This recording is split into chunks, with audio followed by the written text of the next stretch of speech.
I can't think why you wanted to start taking photos of the baby just as we were about to leave. He looks so sweet in his bath. And I want to finish off the film so I can send copies to my mother. Well, we're going to be late. It's always the same with us. We never give ourselves enough time. It doesn't matter. I rang Anthea to say we were a bit behind. She was quite pleased. She was as well. Besides, Emma's going back tomorrow. Who knows when we'll see little James again? Yes, I know. I feel rather mean about going out tonight. Oh, no, she understood. She knows we couldn't let Anthea down. Anyway, Jessica Davenport's coming over for the evening, so they'll have a nice time.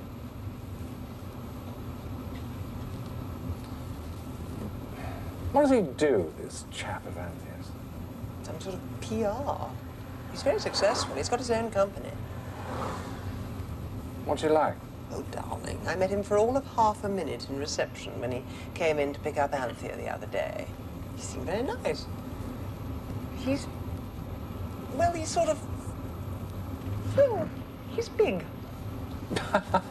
What does that mean? Fat? Well, he's on the plump side, but I meant big personality. He struck me as a sort of larger-than-life kind of character. Oh, Lord. Oh, no, he's very nice. I liked him.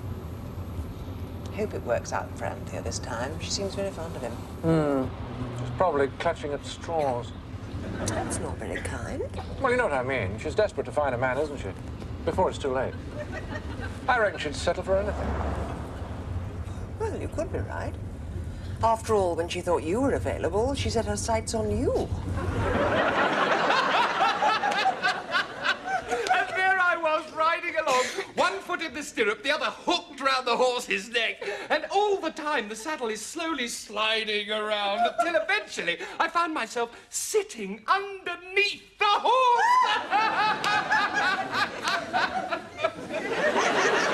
Mind you, I won the race. Honestly, Robin, you're a walking disaster. I am. Robbie, you are funny. More coffee, anyone? Well, I think we should be going. Please, it's delicious. Now, my dear Caroline, I'm going to be very naughty. Apart from being a boring PR man, Well, that could never be said about you, Robin. I'm also a frustrated novelist. Now, I know Anthea's going to tell me off for this because you must get hundreds of unsolicited manuscripts, but would you read it? I really would value your opinion. Oh, I'd love to. Have you read it, Anthea? He refuses to let me see it. Well, there's no point. You're in sales and marketing. People like you and Donald don't know anything about literature. Books are just a commodity, like packets of soap powder, right, Donald? No, I'm sure you can tell a commercial blockbuster from an absolute stinker. I would like to think so. I have been in publishing for over 25 years. Of course, but in sales and marketing. I want to know if my book has any literary worth. Now, if you think it's a load of garbage, please say so. I want your honest opinion. Oh, don't worry, you'll get it. Jenny Moonbeam. Oh, no. Don't look at it now, please. It's an interesting title. My agent gets the credit for that. It was his suggestion. Oh, you've got an agent? Yes, I got a list from the writer's yearbook, stuck a pin in. First chappie I sent it to accepted it. Very enthusiastic he was. I wish we could have talked about it first. I could have advised you. There's so many deadbeats about. What's his name?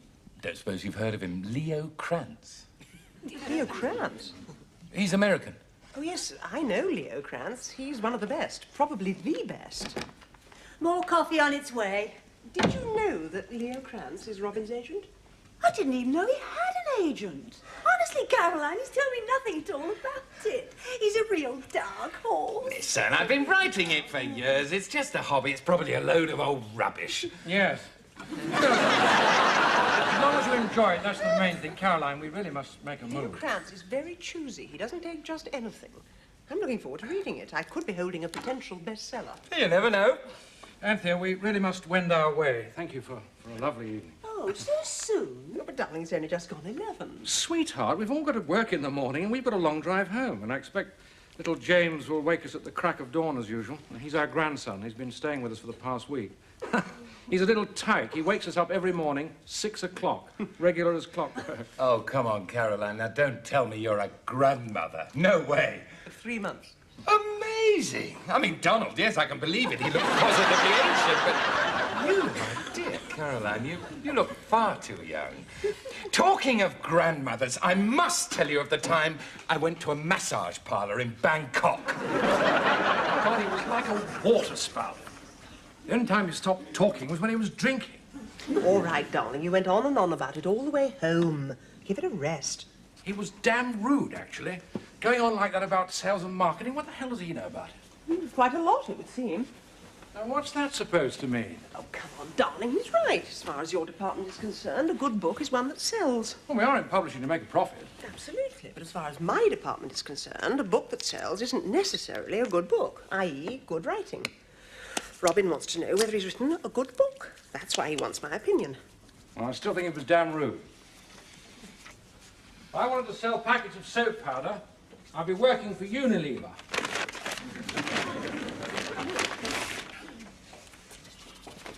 Now, you're not going to start reading that now, are you? It's 1:15. You're spraying toothpaste all over the carpet.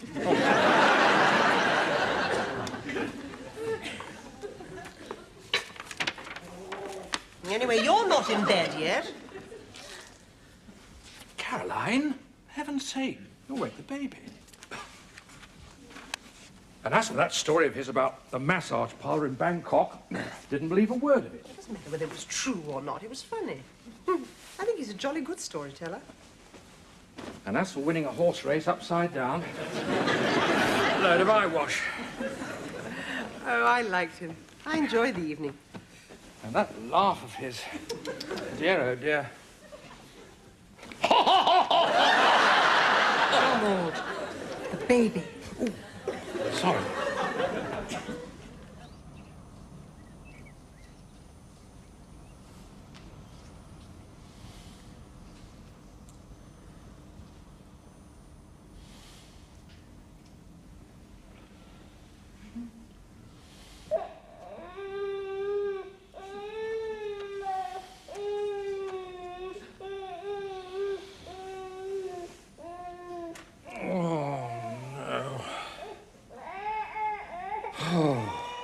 Well, as much as I shall miss our darling grandson, I won't miss being woken up at 6 o'clock every morning.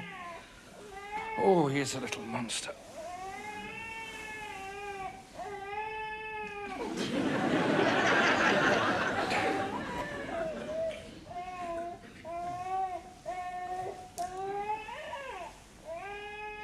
All right, Mummy's coming, Mummy's coming. Who's a good little boy? Little James is a good little boy. Jenny Moonbeam. Come on, little son. Let's get you out of this nasty wet napping into a nice bubble bath. Then we'll have some nice breakfast. Mummy's made a nice bottle ready downstairs. Then Daddy's going to fetch us in his nice motor car. And then he's going to take us home. Oh, good little boy. Not morning already, is it? Well, it is according to your grandson's time clock. Oh, would you like a cup of tea, darling? I was just saying, as much as I shall miss Emma and James, I certainly won't miss being woken up at this unearthly hour. You fell asleep with your glasses on. Did I? I've just taken them off. Thank you. Go and make a cup of tea and let me snooze. And you left your light on. Oh, sorry. Now, where's my slippers? Who's that clever little boy? James Alexander Mackenzie is a clever boy, aren't you? Are you smiling at Mummy? Are you? Oh, all right, come on. Shh, Mum's nearly finished. Well, I see Mr. Endicott wrote a riveting book. What do you mean, You fell asleep after the first 15 pages. I read it, then I went back to the beginning. Oh, you read it? Yes. Oh, you're determined to wake me up, aren't you? No, no, no. Go on, you have a snooze. I'll make the tea. Good, was it? Brilliant. Oh, Donald, can we talk about it later? Yes, all right, all right. No need to get ratty. Not my fault you stayed up reading until the early hours. Morning, Grandpa. Oh, morning. Say good morning to Grandpa. Going home today, are you? Yes, we are, Grandpa. Lovely. Grandpa, you slept right through till 20 to 9. Good boy. 20 to what? Caroline, it's gone 20 to 9. I know! Leo, we've been going round and round in circles for 2 days now. Look, I want this book, but let's get it in perspective. It's a first novel. It's still a risk. There is no way I'm going to get Donald to agree to that figure. Look, Leo, we paid over the odds for the Fergie book. Yes, we did. Now, look, can't you meet me halfway on this one? Okay. Well, I'm going up to the editorial meeting now. I'll see what I can do. Yep, my offer will be in the post tonight. Okay, bye, Leo.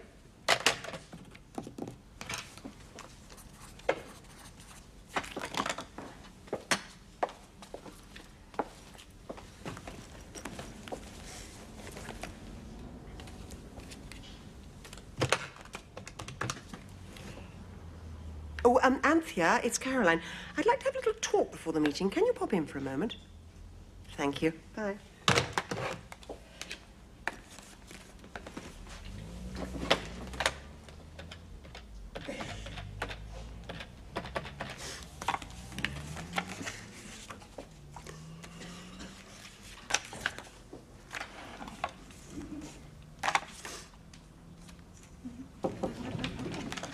Come in, come in.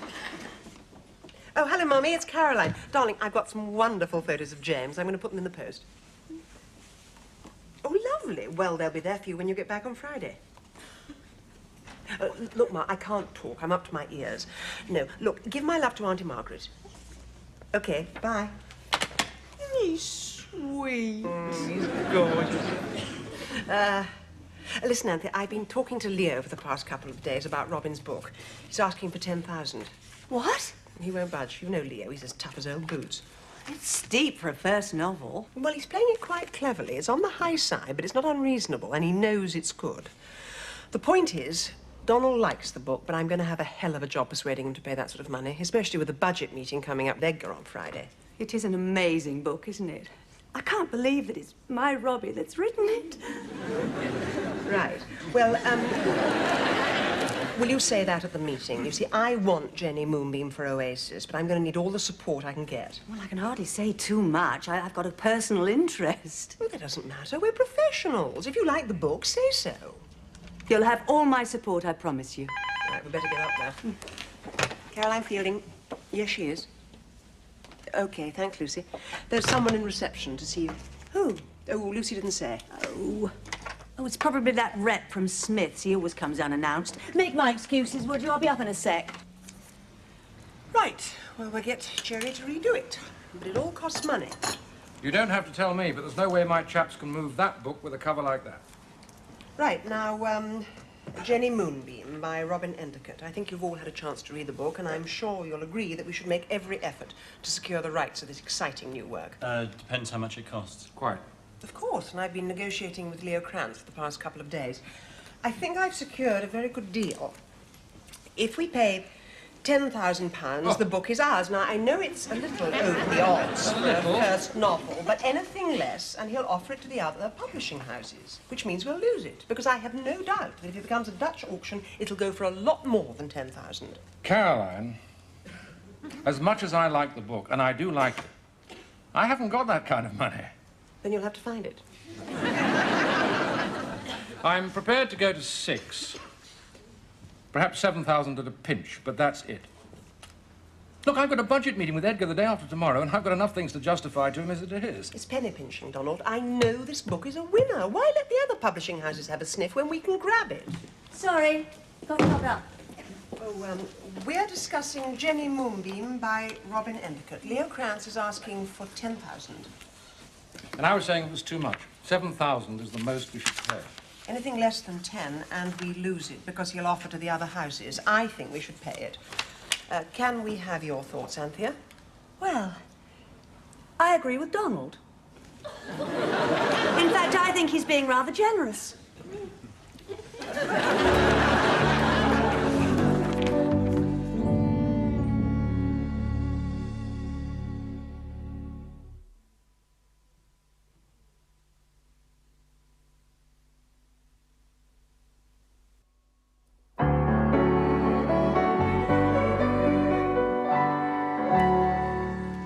Thank you, everyone. That's it. Raymond, I want those figures for Edgar at the latest by 4 o'clock tomorrow afternoon.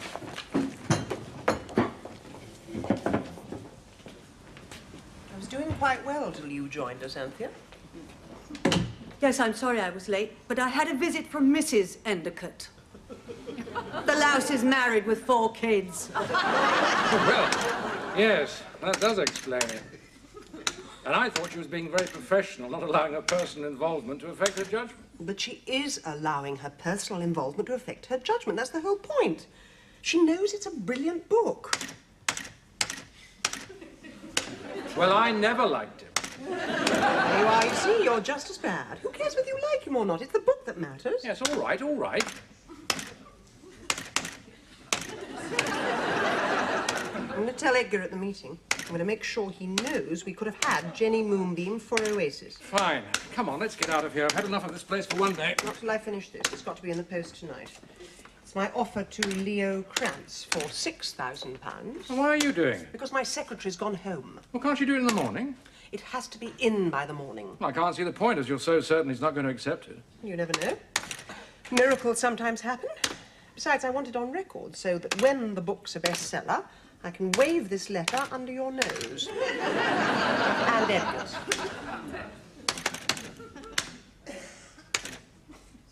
Oh, come on, darling. Let me do it. Otherwise, we're going to be here all night.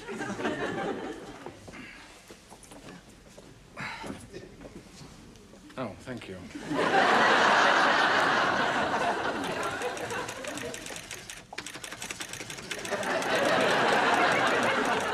Well, I'll ring down to the post room and tell them to wait. Damn, it's engaged. I'll pop down and tell them to hang on. Right, sign that. Thank you.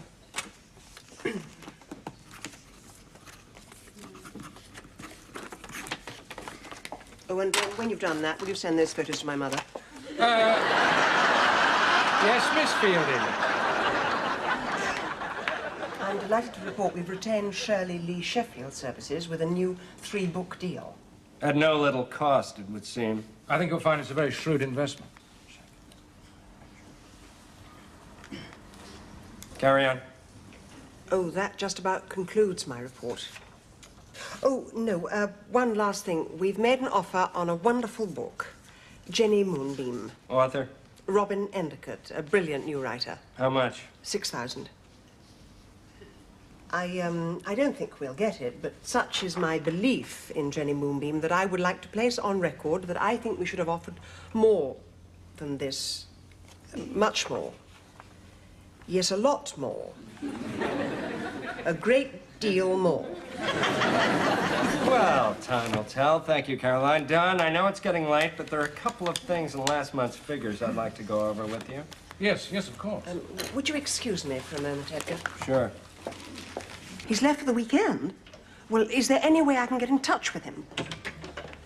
Do you have a telephone number? Well, do you know where he's staying? Okay, well, thanks for your help. This is the letter that you sent to Leo Krantz. Yes. Have you read it? Of course I've read it. I typed it. I know. We haven't offered £6,000. We've offered 60,000. You typed an extra nought.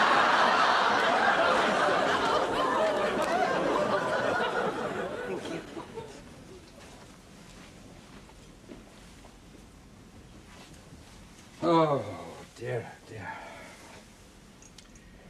If only we could get hold of Leo Krantz. Didn't that person you spoke to have any idea where he was? I told you. She just said he'd gone abroad. Thought that was pretty good, considering it was the cleaner. Anyway, what difference would it make?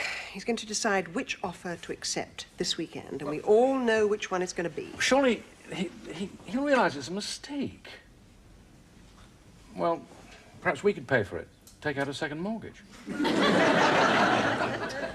Darling, I'm sorry. It's my fault. I know it's your fault, but it's my department. I'll have to resign. Oh, come on. Drink your tea. Probably Leo to congratulate us on getting the book. Hello. Hello, dear. Oh, hello, Mummy. Are you all right, dear? You sound a bit quiet. Oh, no, I'm fine. Did you get the photos? I didn't. Oh, they were posted first class on Wednesday, so they'd be there when you got back from Auntie Margaret's. Oh, there was a letter for me, but it wasn't the photos.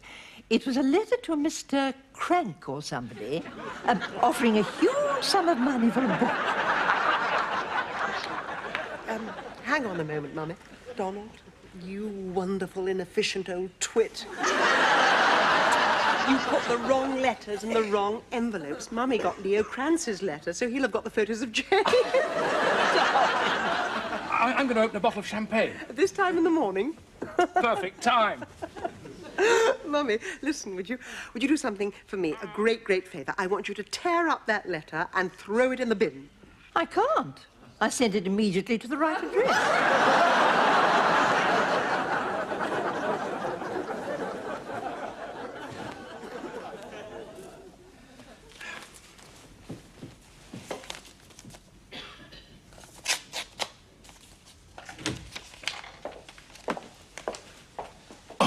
Carolina. Hello. I'm sorry to keep you waiting.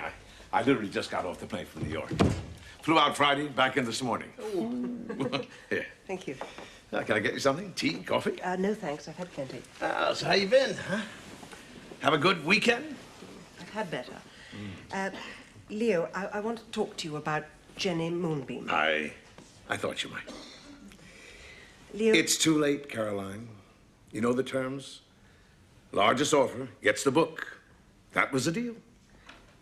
But it was a mistake. It was an oversight. Well, that's as may be, but put yourself in my shoes. Business is business, and a deal is a deal. I'm sorry, but it's too late. Oh, come on, Leo. It was obviously an error on my part.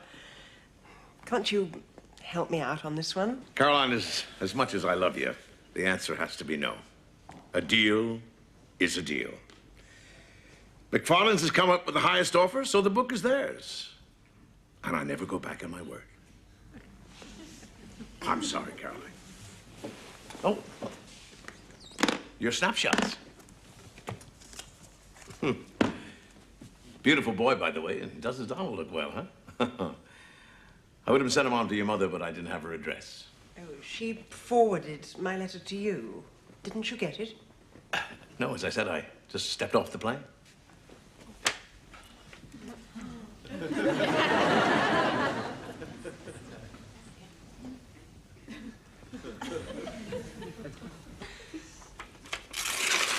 As I say, Caroline, a deal is a deal.